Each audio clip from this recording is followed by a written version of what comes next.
Motorcycle घसरून रस्त्यावर पडलेल्या तरुणाच्या पायावरून ट्रक गेला। या अपघातात 30 वर्षाच्या चंद्रशेखर परशुराम चव्हाण याचा मृत्यू झाला। कागल निढोरी रस्त्यावर बुधवारी रात्री 9:15 वाजता बामणी फाट्याजवळ हा भीषण अपघात झाला।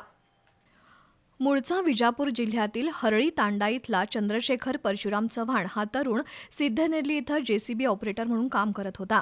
लमाण समाजातील चंद्रशेखर सिद्धनेल्लीत भाड्यानं राहत होता। बुधवारी रात्री चंद्रशेखर आपला मित्र दिलीप राठोड याच्या मोटरसायकलवरून शेंडूर फाट्याकडे निघाला होता।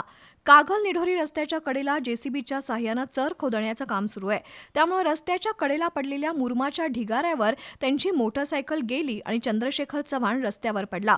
त्याचवेळी पाठीमागून भरधाव वेगानं आलेल्या अज्ञात वाहनाचं चाक चंद्रशेखरच्या पायावरून गेलं।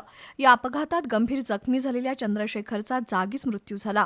अपघातानंतर अन्य वाहन चालकांनी कागल पोलिसांना माहिती दिली।